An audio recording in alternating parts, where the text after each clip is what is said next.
Bonjour à tous. Bienvenue au bulletin d'information à Top News. Au sommaire.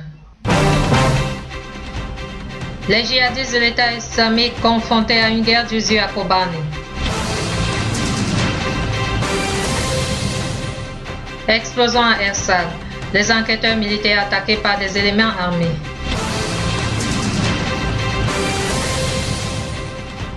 Irak. L'armée reprend aux djihadistes la ville clé de Baïdji.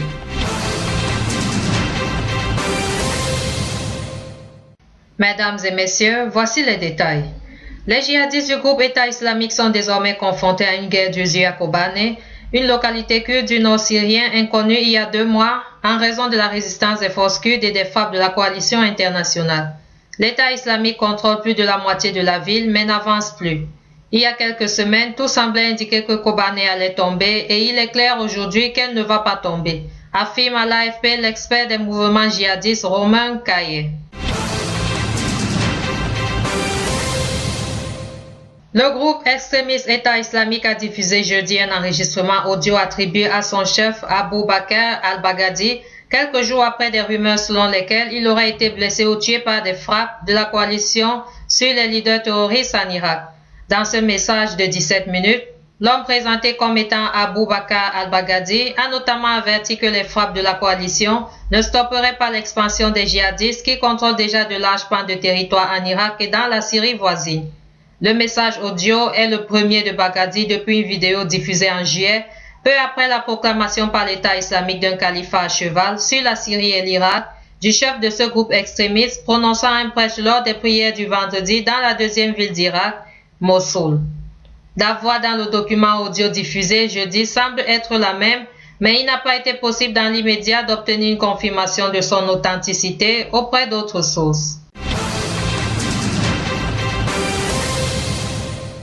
Après une explosion au passage d'un convoi de l'armée vendredi à Ersa dans la Beka, une équipe d'experts s'étant rendue sur place a essuyé des tirs de la part d'éléments armés dans le jour de la ville, rapporte la troupe dans un communiqué publié vendredi. Selon le communiqué, 3 soldats dont un officier ont été blessés dans l'explosion qui a eu lieu à 9 h. Un engin a été placé sur le bord de la route.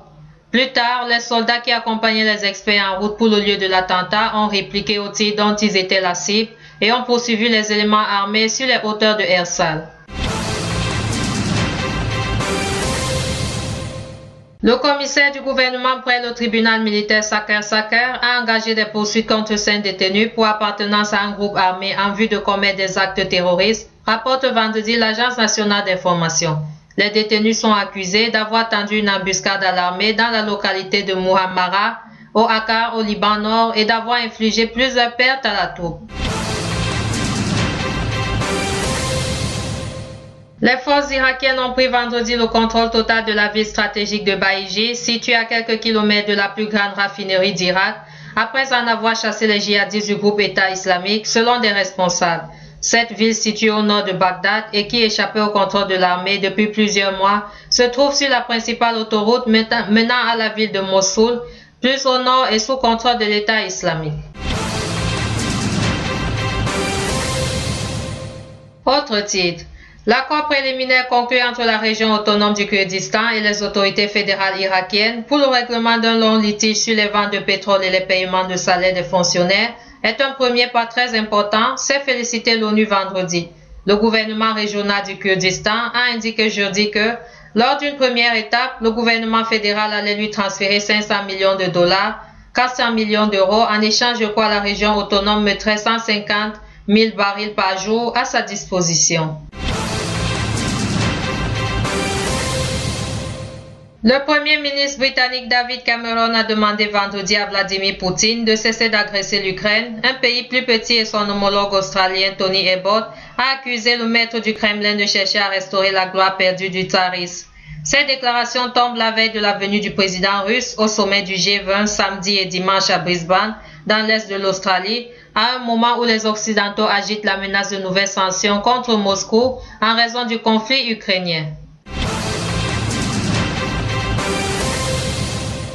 Des centaines de combattants de Boko Haram se sont emparés jeudi de 2 villes de l'état d'Adamawa, dans le nord-est du Nigeria, après avoir été repoussés d'une des plus grandes villes de cet État par les milices locales, ont rapporté des habitants à l'AFP. Les islamistes ont pris le contrôle de Hong et de Gombe, se rapprochant ainsi de Yola, la capitale de l'État, à une centaine de kilomètres de là, après avoir été chassés de Boubi, le carrefour commercial de cette région qu'ils avaient pris il y a 2 semaines. Boko Haram, qui s'est emparé de plus d'une vingtaine de villes et villages de l'Adamawa et des États voisins de Yobe et Borno, ces derniers mois, dit avoir créé un califat islamique. Enfin, les révoltes qui ont entraîné le renversement de régime dans plusieurs pays du Moyen-Orient étaient un plan israélo-américain et n'avaient rien à voir avec les attentes des populations, a déclaré hier RIA Novosti, l'ex-président du Yémen Ali Abdallah Saleh. Ce qu'on appelle le printemps arabe est un plan israélo-américain et n'a rien à voir avec les attentes des populations. Cette stratégie avait pour but de répandre le chaos, de détruire les régimes et les pays du monde arabe, déclare Ali Abdallah Saleh. Ce qu'on a appelé le printemps arabe est terminé. Tout cela s'est évaporé parce qu'il n'apportait rien de nouveau en soi. Grosso modo, cette révolte n'a réussi qu'à diviser les peuples, engendrer le chaos et les conflits entre les citoyens d'un même pays. Regardez le résultat en Syrie, en Libye et même au Yémen, a déclaré Ali Abdallah Saleh.